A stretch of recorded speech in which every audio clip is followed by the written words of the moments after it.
MLC Kalvakuntla Kavitha తీరు గులాబీ లీడర్లకు అంతు చిక్కడం లేదా? కవిత బీఆర్ఎస్లో ఉంటూనే జాగృతిని మరింత విస్తృతం చేసే ప్రయత్నాల్లో బిజీగా ఉన్నారా? అయితే కవిత స్పీడ్కు కళ్ళం వేసేందుకు బీఆర్ఎస్ కూడా పోటీగా సమావేశాలు నిర్వహిస్తోంది. గులాబీ పార్టీలో యువత కవిత వైపు వెళ్లకుండా అడ్డుకునే ప్రయత్నంలో భాగంగానే బీఆర్ఎస్ సమావేశాలు నిర్వహిస్తోందా? అయితే తెలంగాణకు కొత్త నాయకత్వం కావాలంటున్న కవిత త్వరలోనే బీఆర్ఎస్ నుంచి బయటకు వెళ్లేందుకు రెడీ అవుతున్నారా?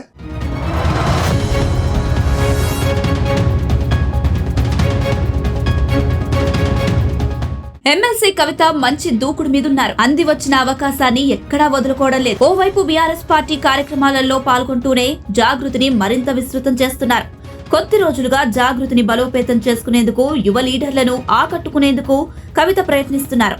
నాయకులుగా తయారు చేస్తారని చెప్పి శిక్షణ కార్యక్రమాలు ఏర్పాటు చేశారు. కొంపల్లిలో శ్రీ కన్వెన్షన్ లో 2 సెషన్లుగా శిక్షణ తరగతులు శనివారం నిర్వహించారు. ఈ కార్యక్రమానికి లీడర్ నాయకత్వ శిక్షణ కార్యక్రమంగా నామకరణం చేశారు. ఈ శిక్షణ కార్యక్రమంలో కవిత చేసిన కామెంట్స్ ఆసక్తికరంగా మారాయి. తెలంగాణకు కొత్త నాయకత్వం అవసరమన్నారు కవిత. అయితే బీఆర్ఎస్ పార్టీలో కేసీఆర్ తర్వాత కేటీఆర్ నాయకత్వాన్ని ఆమె సమర్థించడం లేదన్న విషయాన్ని జాగృతి నేతలకు కవిత వివరించడాన్ని బీఆర్ఎస్ నేతలకు కంటి మీద కునుకు లేకుండా చేస్తుంది.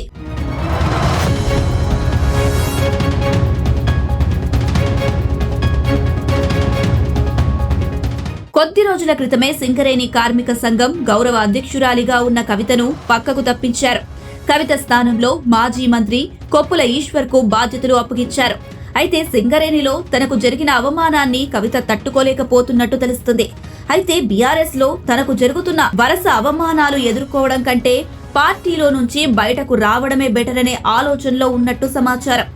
అందుకే ఆమె తెలంగాణ జాగృతిని మరింత విస్తృతం చేసేందుకు రెడీ అయ్యారని తెలుస్తుంది. ఇందులో భాగంగానే రాష్ట్రంలోని 119 అసెంబ్లీ నియోజకవర్గాలతో పాటు తెలంగాణ జాగృతి వివిధ విభాగాల బాధ్యులలో ఎంపిక చేసిన ప్రతినిధులకు నాయకత్వ శిక్షణ ఇస్తున్నారు. ఆగస్టు నెల నుంచి ప్రతి నెల ఉమ్మడి 10 జిల్లాల వారీగా లీడర్ నాయకత్వ శిక్షణ తరగతులు నిర్వహిస్తారు. తెలంగాణ జాగృతి అధ్యక్షురాలు బీఆర్ఎస్ ఎమ్మెల్సీ కల్వకుంట్ల కవిత ప్రారంభ, ముగింపు ఉపన్యాసాలు ఇస్తారని జాగృతి నేతలు చెబుతున్నారు.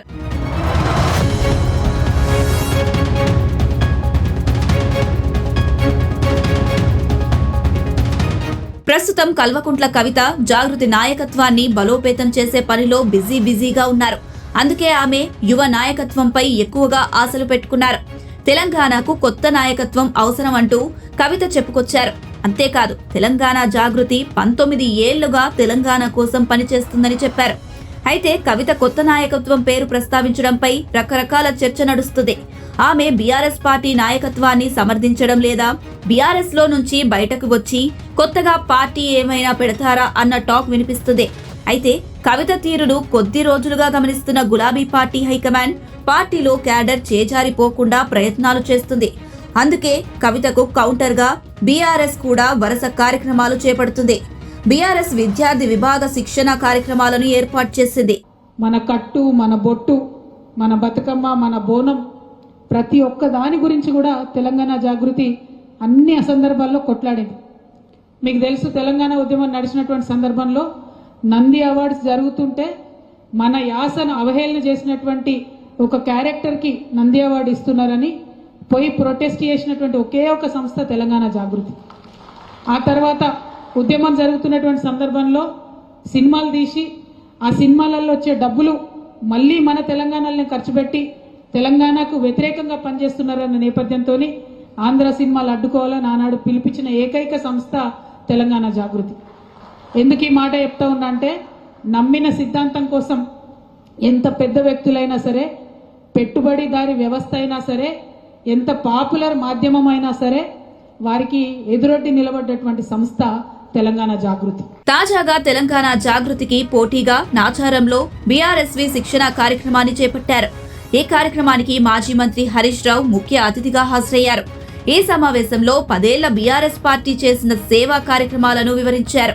అయితే కవిత సమావేశానికి ఎక్కువ మంది బీఆర్ఎస్ యువ నేతలు వెళ్లకుండా చూసే వ్యూహంలో భాగంగానే ఈ సమావేశాన్ని ఏర్పాటు చేసినట్టు తెలుస్తుంది. ఇప్పుడున్న పరిస్థితుల్లో కవిత వైపు గులాబీ దండు వెళ్లకుండా అడ్డుకునేందుకే అన్న చర్చ కూడా జరుగుతుంది. ఆ రోజు మన ప్రాజెక్టులను అడుగడుగున అడ్డుకొని కోర్టుకు పోయి స్టేలు తెచ్చి మనను నిలువరించే ప్రయత్నం చేసింది. ఇట్లా ఆపినా కేసీఆర్ ఊరుకున్నాడా? కేసీఆర్ ఊరుకోలే. వాళ్ళు కోర్టుకు పోయి స్టే తెస్తే కూడా ఉపాయం చేసిండు. మంచినీళ్ళ కోసం ప్రాజెక్టు కట్టుకుంటున్నాం ఫస్ట్ బ్యాచ్ లో అని చెప్పి 30,000 కోట్లు ఖర్చు పెట్టి పాలమూరు రంగారెడ్డిలో 80% పనులు చేసిండు మన కేసీఆర్. ఎత్తుకు పై ఎత్తేసిండు మన హక్కును కల్పించే విధంగా.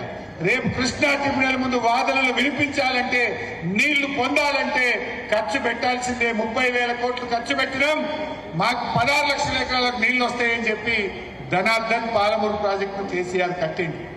మొత్తంగా గులాబీ పార్టీ నీడనే ఎదిగిన కవిత ఇప్పుడు గులాబీ పార్టీకి జాగృతి పేరుతో టెన్షన్ పుట్టిస్తున్నారని గులాబీ లీడర్లే గుసగుసలాడుకుంటున్నట్టు తెలుస్తుంది.